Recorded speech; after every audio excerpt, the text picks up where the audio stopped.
So you just left him there? Olivia Smith's voice cuts through the desert night like broken glass.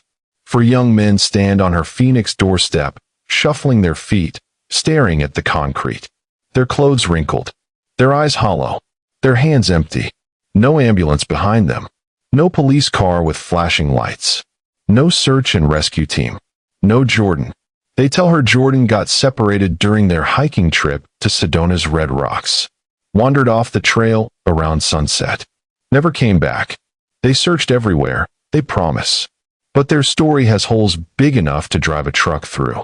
They smell like alcohol and campfire smoke, not sweat and desperation. Their phones show no missed calls to 911, no contact with park rangers. When Olivia asks what time they noticed Jordan was missing, Brandon, Cameron, Mason, and Tyler exchange glances like students who forgot to study for the same test. Olivia Smith, 45, ICU nurse for 15 years, knows what real trauma looks like. She's seen families receive the worst news of their lives. She knows the difference between shock and performance. This isn't grief. This is guilt trying to find its voice. Welcome to Compass True Crime Stories. Kindly support and encourage us by subscribing to this channel as we continue to keep you entertained new true crime stories around the world on a daily basis. Don't forget to comment, like, share, and turn on the notification bell so you won't miss our next interesting and chilling true crime story. 22-year-old Jordan Smith had dreams bigger than Phoenix could hold. An aspiring landscape photographer saving for 6 months to buy the telephoto lens that would change everything. His bedroom walls covered with Arizona landscapes, Grand Canyon sunrises, lightning over the Superstition Mountains, star trails above Monument Valley. National Geographic had sent him a rejection with an encouraging note. Beautiful work. Keep shooting. We'll be watching.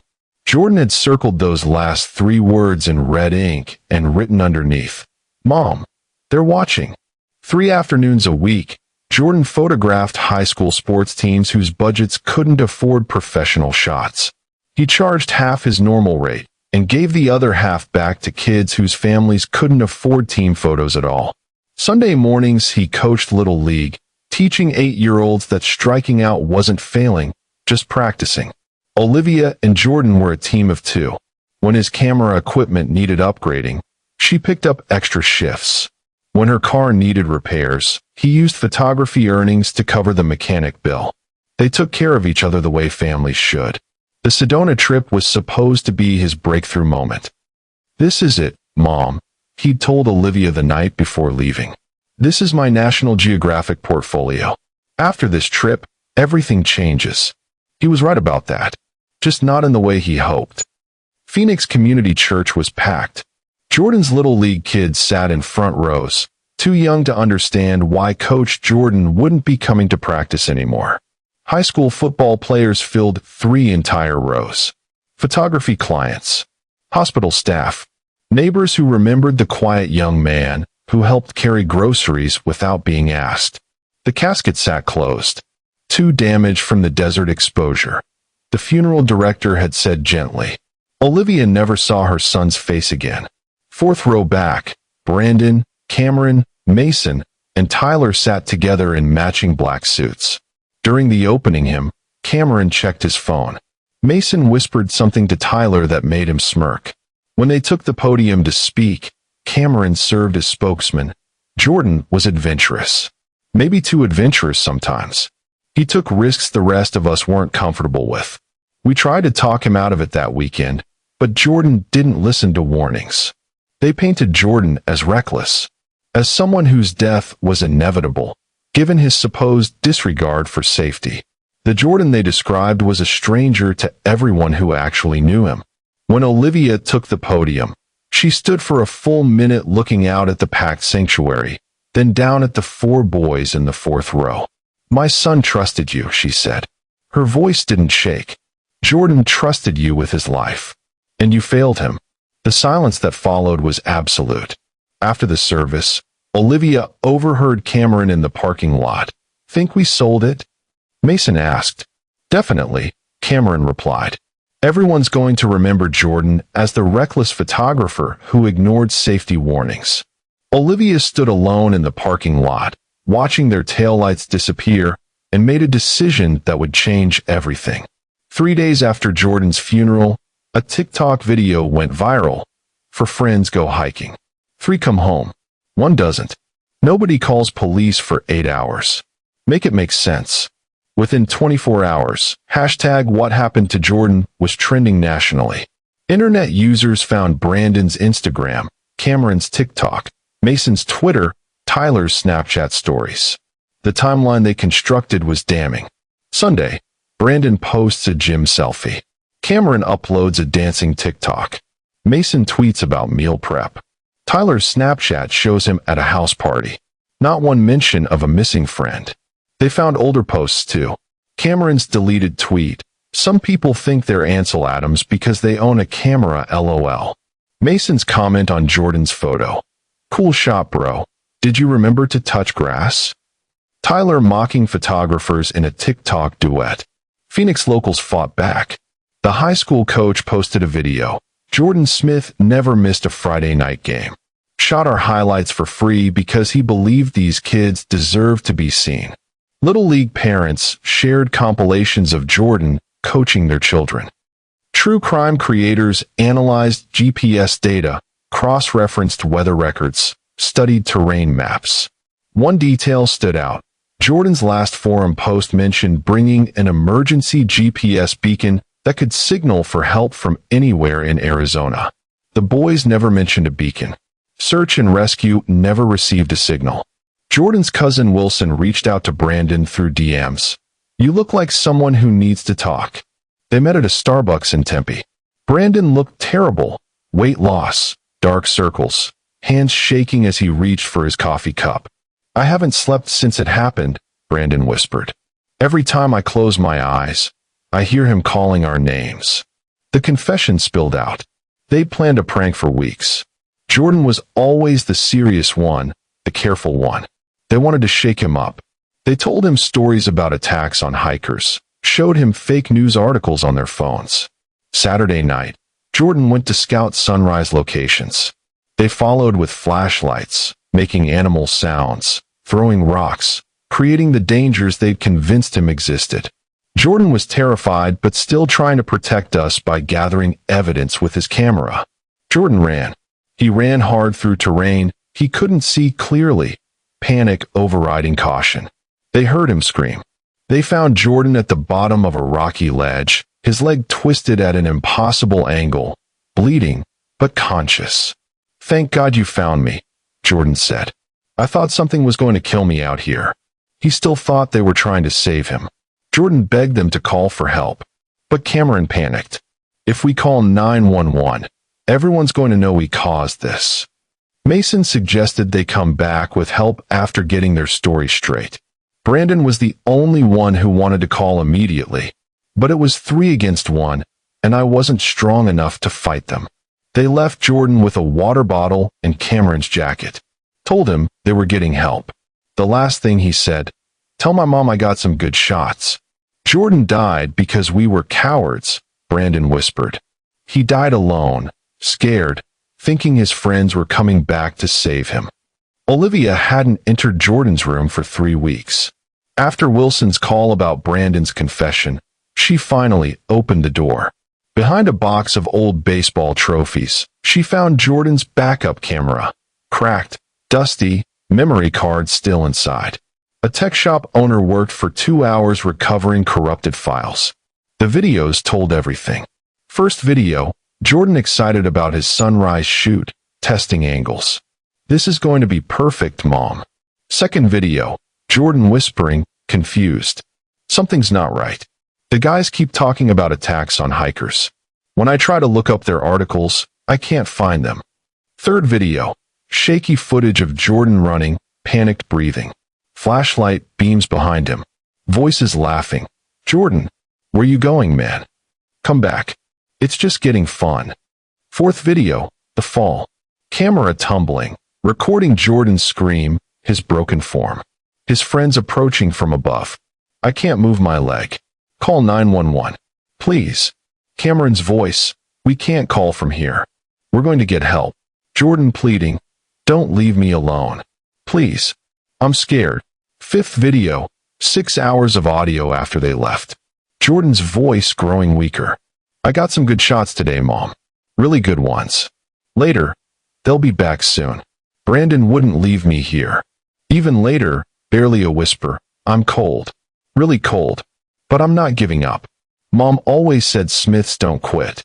Olivia sat in the electronics shop, tears streaming, holding evidence of her son's final hours. Evidence of his terror, his hope, his faith in friends who had already betrayed him. "You going to the police with this?" the technician asked quietly. Olivia put the camera in her purse. "Eventually. But first, she had other plans. When the last words your child speaks are meant for you, but you're not there to hear them, how do you carry that weight without it crushing everything good left in the world?" Olivia Smith had worked the ICU night shift at Phoenix General for 15 years. Tuesday morning, she didn't show up. Her locker was cleaned out completely. Scrubs folded neatly. Name badge sitting on top. No explanation, just absence that felt permanent. Her apartment was spotless but empty of life. No signs of struggle, just missing personal items that suggested careful planning. Bank records showed one significant cash withdrawal, $15,000, her entire emergency savings. After that, nothing. No credit cards, no debit usage, no electronic footprint. On Olivia's kitchen counter, investigators found Jordan's repaired camera and a printed transcript of his final recordings. Highlighted in yellow, his repeated pleas for help, his faith that his friends would return. A handwritten note in Olivia's careful nurse's handwriting. They heard him begging. They left him anyway. Some wounds don't heal with medicine. Phoenix PD couldn't officially declare Olivia missing because adults have the right to disappear. Detective Lopez found no evidence of foul play, no signs of crisis, no indication Olivia posed a danger to herself. Just a grieving mother who had methodically erased her presence from Phoenix and vanished. Her nursing license remained active, but she'd requested copies of certification documents, the kind someone would need to work elsewhere.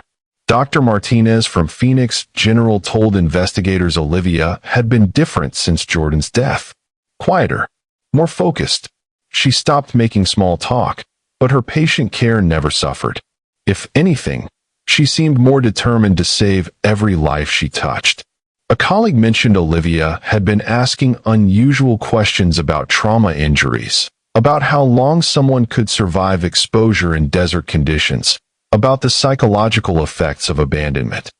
3 weeks after Olivia's disappearance, Brandon Walsh started having nightmares about a woman in scrubs standing at the foot of his bed. Dreams about antiseptic smells and competent hands that knew exactly how to heal and exactly how to harm. Cameron Williams lived on the 14th floor of a downtown Phoenix high-rise, building his TikTok brand on motivational content about conquering your fears while flexing in designer athleisure. 53,000 followers watched his daily routine. The irony wasn't lost on people who knew what he'd done in the desert. Tuesday morning, Cameron recorded his rooftop workout video. Security cameras captured his usual ritual at 11:44 a.m. At 11:47, he started recording. At 11:50, the rooftop cameras experienced technical difficulties, 3 minutes of static. At 11:53, cameras resumed. The rooftop was empty except for Cameron's phone, still recording. A resident found Cameron's body in the courtyard 14 floors below, written across the glass door to the rooftop in red lipstick. "Friends don't abandon friends dying." Cameron's phone had kept recording. The audio captured during those 3 missing minutes was damning. Cameron's voice, terrified, "I'm sorry. I'm sorry about Jordan. Please, I was scared." A woman's voice, calm and professional. "Were you scared when you heard him screaming for help? When you left him bleeding in the desert? We didn't know he would die. You thought wrong." The audio ended with Cameron's final scream. Mason Torres, fitness influencer with 28,000 Instagram followers, drove to Sedona 2 weeks after Cameron's death. Mental health reset, he told his followers. He chose a remote location, deeper into the Sonoran wilderness. His final Instagram post showed his fuel gauge, Red Bull, hiking boots. Desert therapy session begins now. Border Patrol found Mason 3 days later during a routine sweep. His body sat propped against a saguaro cactus, facing east towards sunrise. In his lap, Jordan's expensive telephoto lens. Mason's backpack contained a 23-page handwritten confession detailing the prank, Jordan's terror, the group's decision to abandon him. The final entries were written as dehydration took hold. Day 2. Can't feel my feet. Keep seeing Jordan's face. Day 3. Sun's coming up. Jordan would have loved this sunrise. He would have gotten the perfect shot. Hear footsteps. Someone's coming. Hope it's help. The handwriting ended mid-sentence. Coroner listed cause of death as exposure and dehydration. But Mason's Jeep was found 20 miles from his body with plenty of fuel. His GPS watch showed he'd hiked in circles for hours before settling at that cactus. Witnesses at a truck stop reported seeing a woman in scrubs asking for directions to the trail where that photographer died, 2 hours before Mason posted his final story. Detective Lopez studied her evidence board. Cameron's fall. Mason's exposure death. Both near the 3-month anniversary of Jordan's abandonment. Olivia Smith remained a ghost with no confirmed sightings except for that woman in scrubs. 2 down, 2 to go. When the desert that witnessed your cruelty becomes your judge and jury, is it justice or just another tragedy? And does the distinction matter to the dead? The Phoenix Files podcast host invited Tyler Miller for damage control after 2 friends died in 3 weeks. Tyler arrived wearing all black, designer sneakers, perfectly styled hair. Jordan was complicated, Tyler said, polished and rehearsed. Creative, but also reckless. He took risks the rest of us weren't comfortable with. 43 minutes in, the producer texted the host urgently. Tyler, we've just received breaking information. Jordan Smith's recovered camera footage has been leaked to every major news outlet simultaneously. The studio fell silent except for Tyler's suddenly labored breathing. Jordan's voice filled the speakers through the studio system. Excited about his dreams. Then terrified, confused, begging his friends not to leave him. Tyler's own voice came through, laughing at Jordan's fear, making animal noises, walking away while Jordan screamed for help. 6 million people listened live as Tyler's lies crumbled in real time. It wasn't supposed to happen like that. Tyler began talking, words tumbling out. We thought someone would find him in the morning. We didn't think he would actually die. During commercial break, a call made it through to the host's direct line. The voice was calm, professional. Mr. Rivera, this is Olivia Smith. Thank you for letting my son's truth finally be heard. Miss Smith, where are you? Close enough to hear Tyler's confession.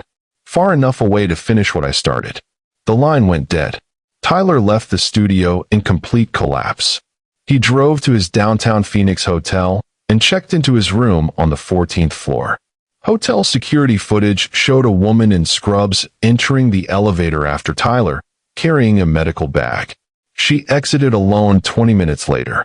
Tyler Miller was found 4 hours later, apparently having overdosed on a combination of medications that required precise knowledge of dosages and drug interactions to be fatal. His final social media post was a screenshot of Jordan's last Instagram photo with the caption, "I'm sorry I never let you take the perfect shot. If this story is hitting you the way it's hitting me, show some love for Jordan's memory by hitting that like button." When someone's light gets dimmed by the people who were supposed to protect it, the least we can do is make sure their story gets told. Brandon Walsh drove to Flagstaff, checking into a motel that accepted cash. Room 237. He survived on gas station food, recording confession videos on his phone as insurance. Day 4, his phone rang. Unknown number, Phoenix area code. Brandon. The voice was calm, instantly recognizable. Miss Smith. I think it's time we talked. Room 239 is available. if you'd like to meet face to face. The room next door. Olivia Smith sat like she was conducting a medical consultation. On the table beside her, a medical bag with syringes, vials, alcohol swabs. The tools of healing arranged for a different purpose. "You wanted to call for help," she said. Brandon nodded. "I was 21. They were my friends. I thought they knew better than me." He told his version, arguing for calling 911, being outvoted, the nightmares that followed. "I know we killed him." "Yes," Olivia agreed. "You did." She prepared a syringe with practiced efficiency, then set it on the table between them. "Your friends died believing they could escape consequences. I'm offering you something they didn't get. A choice. You can die here tonight, carrying your guilt alone. Or you can live with it. Let it change you. Make sure no one else has to lose a child the way I lost Jordan." Brandon stared at the syringe, the easy way out. No more nightmares, no more guilt. But then he thought about Jordan's little league kids, the photographers who looked up to him, all the people Jordan had helped. "What do you want me to do?" "Tell the truth. All of it. Make sure the world knows exactly what happened to my son. Then spend the rest of your life making sure it never happens to anyone else." At the door, Olivia turned back. "Jordan talked about you during those 6 hours alone. Said you had a good heart, that you'd do the right thing eventually. Don't make him wrong about that." She left Brandon alive, not through mercy, but through responsibility. The hardest punishment of all, living with the truth. When you're the last person standing and you know why the others fell, how do you live with the knowledge that mercy might not exist for those who showed none? Phoenix PD's investigation reached its conclusion 6 months later. Detective Lopez reviewed case files that painted an impossible picture. 3 young men dead, all connected to Jordan Smith's death, all within 6 weeks. Evidence pointed toward Olivia, but proving it required more than circumstantial connections.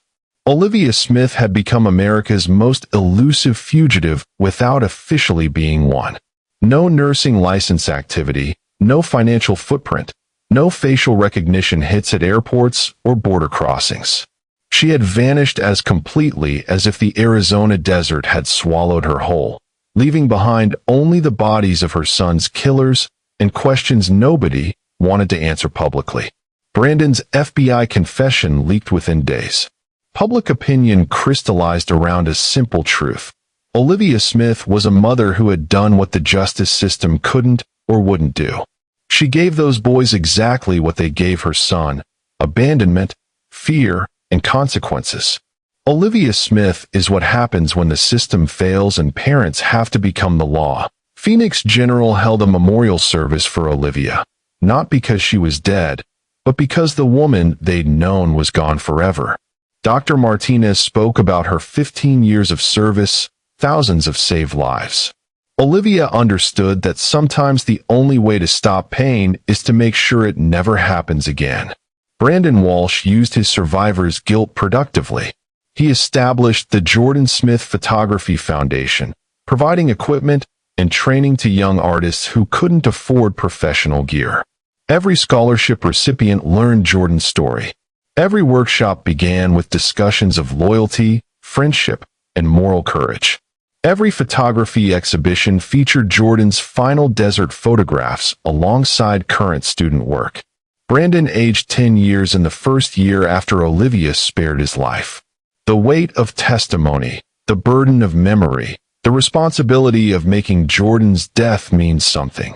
It carved lines in his face before he turned 25. Reports came from across the American Southwest. A nurse helping accident victims on remote highways. A woman in scrubs at disaster relief centers.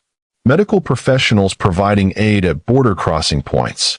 Always the same description: middle-aged, competent, kind to those in need. Always disappearing before authorities arrived. Always leaving behind people whose lives had been saved by someone with advanced medical training and tired eyes. Detective Lopez kept a map marking these sightings. "She's still saving lives," Lopez told her partner. "Just not in a hospital anymore. Look, I know you've got a million things competing for your attention right now. But this is someone's child we're talking about. Someone's son who had dreams just like yours, just like your brother's, just like every young person trying to make something of themselves. Don't let his story get buried under the next trending topic. Hit that subscribe button and the bell notification, because some stories deserve to be heard until justice finds its way home. The Sedona hiking trail where Jordan died became an unofficial memorial site. Photography students left cameras and flowers. Parents brought children to talk about loyalty and moral courage. A small plaque appeared one morning, placed by unknown hands. Jordan Smith. He captured light until darkness claimed him. His friends failed him. His mother avenged him. Remember both truths. Park rangers never removed it. Visitors never disturbed it. The desert held on to Jordan's story the way it held on to all secrets, forever, carved into the landscape by wind and time and the weight of things that couldn't be undone. Somewhere in America, Olivia Smith continued her work, not healing anymore in traditional ways, but ensuring that mothers like her never had to choose between justice and mercy again. Olivia Smith's story became more than true crime content. It became a cautionary tale about friendship, loyalty, and what happens when parents lose faith in systems designed to protect their children. Mothers across America saw themselves in Olivia's rage. Parents who had lost children to negligence found validation in her transformation from healer to avenger. The desert that claimed Jordan's life had also claimed his mother's mercy. What emerged wasn't the woman who had raised him with gentle hands and endless patience. What emerged was something that understood the only language cruelty respects: consequence. Jordan Smith trusted 4 people with his life, and they chose their reputation over his survival. Olivia Smith lost her son and chose revenge over healing. In a world where loyalty is rare and consequences are real, which would you rather be remembered for? The friend who stayed, or the parent who sought justice when no one else would? Thank you for watching to the end, and see you in our next episode of Compass True Crime Stories. Stay safe.